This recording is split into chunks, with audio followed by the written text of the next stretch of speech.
Hello children, मैं आपका CP sir. मैं आज आपको क्लास 10th के हिस्ट्री की बुक से chapter first the rise of nationalism in Europe के बारे में डिस्कस करूंगा। ये इस चैप्टर का दूसरा वीडियो है, सेकंड पार्ट है ये। जैसे हमने कि पहले पार्ट में कुछ इम्पॉर्टेंट टर्म्स को डिस्कस किया था, उसी तरह से इस पार्ट में भी हम इस चैप्टर के कुछ इम्पॉर्टेंट टर्म को डिस्कस करेंगे। तो इस वीडियो का पहला जो इम्पोर्टेंट टर्म है वो है लिबरलिज्म। लिबरलिज्म जो शब्द है ये लैटिन वर्ड लिबर से लिया गया है, जिसका अर्थ होता है स्वतंत्रता। यानी कि इस प्रकार से लिबरलिज्म वर्ड का अगर विस्तृत अर्थ लिया जाए या इसका फुल मीनिंग लिया जाए तो इसका मतलब होता है कि सभी प्रकार की दासता का अंत या सभी प्रकार की दासता से मुक्ति। और ये दासता किस प्रकार की हो सकती है? ये दासता मोनार्की, ऑटोक्रेसी या निरंकुश शासन यानी कि डेस्पोटिक रूल से दासता से मुक्ति हो सकती है। और इसके अतिरिक्त इसका एक और मतलब होता है कि दासता से मुक्ति तथा एक ऐसे गवर्नमेंट की स्थापना जो कॉन्स्टिट्यूशन पर आधारित हो तथा इलेक्शन के द्वारा जनता के चुने हुए रिप्रेजेंटेटिव से बना हो। यानी कि इसके द्वारा ऐसे गवर्नमेंट की भी कल्पना की जाती है जो जनता द्वारा चुने गए रिप्रेजेंटेटिव से बना हो। इस प्रकार से अगर हम इंग्लिश में इसको रीड करते हैं या समझते हैं तो क्या होता है कि it is taken from a Latin word Libre that means free. So liberalism is the end of slavery, monarchy or autocracy and despotic rules and establishment of a constitution and representative government through elections। इसके बाद दूसरा जो हमारा important term आता है वो है socialism.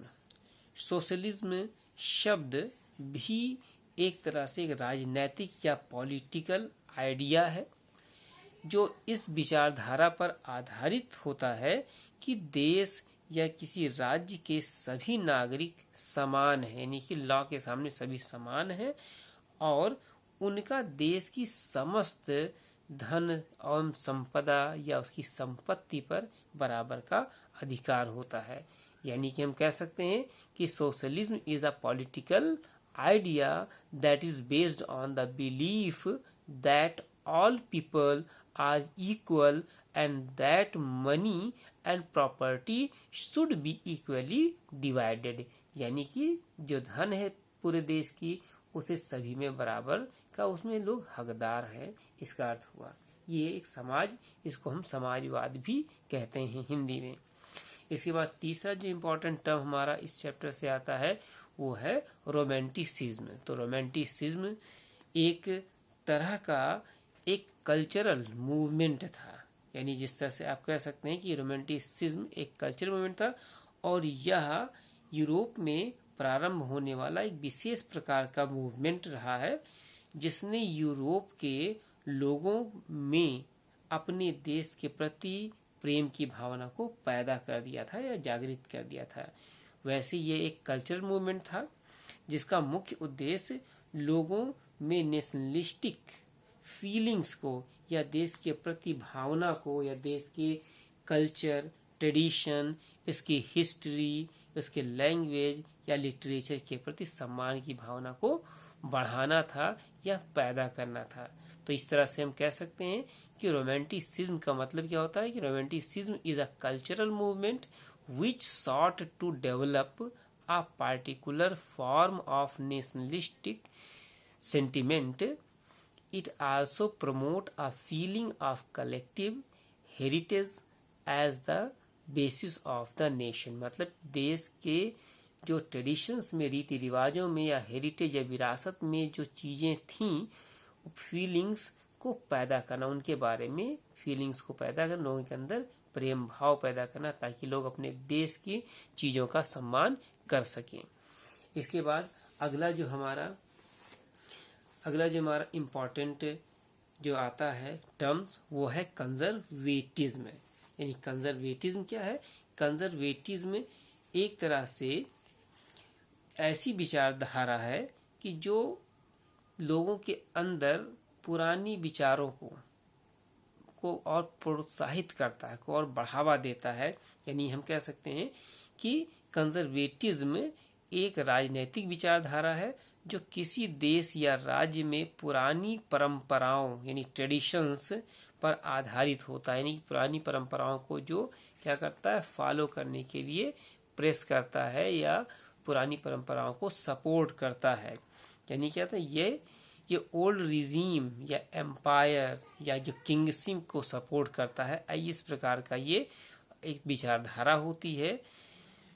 और इसके अलावा ये समाज में क्विक चेंज का विरोधी होता है। यानी कंजर्वेटिज्म के अंतर्गत जो लोग इसके सपोर्टर होते हैं वो समाज में क्विक चेंज के बिल्कुल विरोधी होते हैं। वो नहीं चाहते कि समाज में तेजी के साथ बदलाव आए, बल्कि वे क्या करते हैं, ग्रेजुअल डेवलपमेंट यानी कि धीरे धीरे होने वाले डेवलपमेंट को ज़्यादा पसंद करते हैं या उसका ज़्यादा सपोर्ट करते हैं। यानी इस तरह से अगर हम कहें तो conservatism is a political philosophy that stressed the importance of tradition, established institutions and customs। यानी कि जो इम्पॉर्टेंट ट्रेडिशंस होते हैं कंट्री के, या जो देश में पहले से ही स्टैब्लिश इंस्टीट्यूशंस होते हैं या कस्टम्स होते हैं, उन्हीं को ये प्रमोट करना चाहते हैं। और ये नहीं चाहते कि नई चीज़ें देश के अंदर आएँ जल्दी से जल्दी। इसके पश्चात अगला जो हमारा इम्पॉर्टेंट जो टर्म है वो है एलगरी। एलगरी भी एक तरह का यानी कि इमेजनरी आइडिया है। और यह क्या होता है, यह एक एब्स्ट्रैक्ट आइडिया या इमेजनरी आइडिया ही इसे कहा जाता है, जो किसी देश या राज्य में स्थित चीज़ों को या किसी देश को ही एक तरह से सिंबॉलिक फॉर्म में या प्रतीक के रूप में प्रकट करता है। यानी कि एलगरी एक प्रकार से सिंबॉलिक फॉर्म होता है किसी देश का या किसी वस्तु का। और क्या कहते हैं कि स्पेशली इससे क्या होता है, इससे जैसे फ्रीडम हो गया या लिबर्टी हो गया या ग्रीड यानी लालच या एनवी यानी ईर्ष्या, इन सब भावनाओं को ये प्रकट करता है। किसी व्यक्ति या किसी वस्तु के द्वारा इसे प्रकट किया जाता है। तो ये कि एलगरी को हम दो मीनिंग में ले सकते हैं। यानी कि इसकी दो तरह से मीनिंग निकलती है। पहला एक लिटरल मीनिंग निकलती है और दूसरा इसका सिंबॉलिक मीनिंग भी होता है। तो इस तरह से अगर हम एलगरी को कहें तो ये क्या है कि allegory is a symbol of the nation और an abstract idea. It expresses the idea of freedom, liberty, greed, envy through a person और द थिंग। और एलगरी का बहुत ही जो प्रमुख अगर हम कहें या आसान सा अगर हम इसका एग्जाम्पल लें तो हम भारत माता की फ़ोटो कह सकते हैं या जर्मेनिया को कह सकते हैं। जर्मेनिया यानी कि जर्मनी की रक्षक या उसकी क्या कह सकते हैं, जर्मनी को प्रकट करने वाला सिंबल जर्मेनिया। जैसे भारत माता यानी कि जो फ़ोटो हम लोग देखते हैं भारत माता की, वो भी एक तरह से एलगरी ही है। इसके बाद में हम आते हैं जो हमारा अगला जो इम्पॉर्टेंट टर्म है वो है एथनिक। एथनिक क्या होता है? एथनिक एक ऐसा शब्द है जिसके द्वारा हमें ये पता चलता है कि ये जो देश में लोग रह रहे हैं वो एक ही जाति के, नस्ल के हैं, या उनका जो कल्चर है, लैंग्वेज है या ट्रेडिशन है वो एक ही प्रकार का। यानी इसका मतलब हम ये भी कह सकते हैं कि एक ही तरह के कॉमन रेशियल, ट्राइबल्स या कल्चरल क्वालिटी वाले, ओरिजिन वाले व्यक्तियों के समूह को ही हम एथनिक कहते हैं, एथनिक ग्रुप कहते हैं। इस तरह से हम कह सकते हैं कि ethnic relates to the common racial, tribal और कल्चरल ओरिजिन। यानी कि एथनिक ऐसा वर्ड है जो यह लोगों को, एक समान रेस वाले लोगों को एक साथ जोड़ता है, उनको क्या था, उनको एक पहचान प्रदान करता है। इसके बाद अगला जो हमारा इम्पोर्टेंट टर्म है वो है हैब्सबर्ग एम्पायर।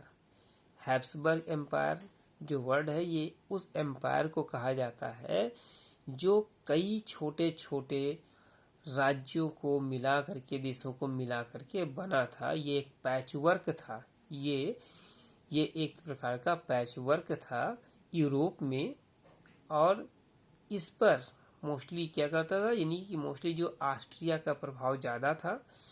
और इस हैब्सबर्ग एम्पायर के अंतर्गत ऑस्ट्रिया, हंगरी के साथ साथ टायरोल जो अल्पाइन रीजन का था, वो सुडेंटलैंड और बोहेमिया ऐसे राज्य आते थे या ऐसे जो स्टेट्स आते थे हैब्सबर्ग, और इन्हीं सबके समूह को ही, इन्हीं देशों के समूह को ही हैब्सबर्ग एम्पायर कहा जाता है। यानी कि क्या होता है, Habsburg empire is the empire that ruled Austria, Hungary, including the Alpine region of Tyrol, Sudetenland and the Bohemia। इसके बाद जो हमारा अगला जो इम्पोर्टेंट टर्म है वो है कि जुंकर्स। अब जुंकर्स किसे कहते हैं? जुंकर्स प्रशिया में रहने वाले उन बड़े बड़े लैंड ओनर्स को कहा जाता था जिनके पास भारी या बहुत बड़े बड़े लैंड पार्ट्स होते थे, वो जुंकर्स कहलाते थे प्रशिया में। इसके पश्चात अगला जो हमारा जो इम्पोर्टेंट टर्म है वो है सर्फ। सर्फ क्या होते थे? सर्फ उस जमाने में या यूरोप में उन लोगों को कहा जाता था जो पास्ट में किसी लो सोशल क्लास से बिलोंग करते थे। मतलब क्या कह सकते हैं सर्फ में, यानी a person in the past who belong to a low social class, यानी कि प्राचीन समय में ऐसे लोगों को सर्फ कहा जाता था जो छोटे या निचले सामाजिक वर्ग से जुड़े होते थे, and who lived and worked on a land, और वो एक ऐसे जमीन पर रहते थे या काम करते थे ओन्ड बाय अनदर पर्सन, जो किसी दूसरे व्यक्ति का होता था, यानी उनका खुद का जमीन नहीं होता था बल्कि वो दूसरे लोगों की जमीन पर काम करते थे, वहीं रहते थे, और ऐसे लोगों को ही यूरोप में सर्फ कहा जाता था। इसके बाद में अगला जो हमारा इम्पोर्टेंट टर्म है वो है जॉल्वेरियन। अब जॉल्वेरियन क्या होता है? जॉल्वेरियन एक प्रकार का कस्टम यूनियन था, एक इंस्टीट्यूशन था जो जर्मनी में फॉर्म किया गया था, और इसे जर्मनी में 1834 को फॉर्म किया था, बनाया गया था। और इसका जो इम्पोर्टेंट जो मेन काम क्या था कि इसका जो मेन काम था कि जो ट्रेडिशंस, जो ट्रेड बैरियर्स थे उनको हटाना था, और मोस्टली इसका जो फॉर्मेशन हुआ था वो प्रशिया की इनिशिएटिव में हुआ था या प्रशिया की अगुवाई में हुआ था। अब इसके जो इम्पोर्टेंट पॉइंट्स क्या है कि almost all the German state joined it, यानी कि जब ये जॉल्वेरियन बना तो लगभग से जर्मनी के सभी जो स्टेट्स थे उन्होंने इसको ज्वाइन कर लिया या उन्होंने इसे एक्सेप्ट कर लिया। दूसरी चीज़ क्या थी, इसका जो मेन पॉइंट ये था कि it abolish the tariff barrier, कि इसने टैरिफ बैरियर को हटा दिया था पूरे जर्मनी से, जितने भी टैरिफ बैरियर थे यानी कि ट्रेड में आने वाले जो रुकावटें होती थी उनको हटा दिया था, and reduce the number of the currency, और इसने जो नंबर ऑफ करेंसी थी उसको भी रिड्यूस कर दिया था, कम कर दिया था, एंड जो 30 पहले चलते थे करेंसी जर्मनी में उसको घटा करके उसने केवल 2 करेंसी में बदल दिया, यानी केवल 2 ही करेंसी अब गवर्नमेंट मान्य करती थी, 30 करेंसी को हटा दिया गया था। इसके बाद में जो अगला और लास्ट हमारा इस वीडियो का जो टर्म है वो है प्लेबिसाइट है।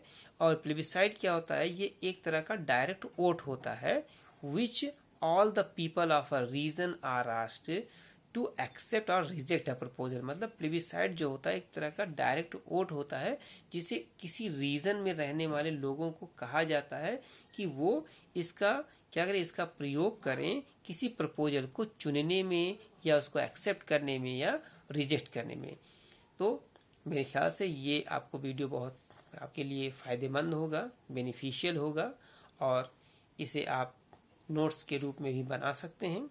सो अगला जो पार्ट होगा उसको हम आगे फिर पढ़ाएंगे चैप्टर से रिलेटेड। और बस इस वीडियो में इतना ही सब कुछ। Thank you.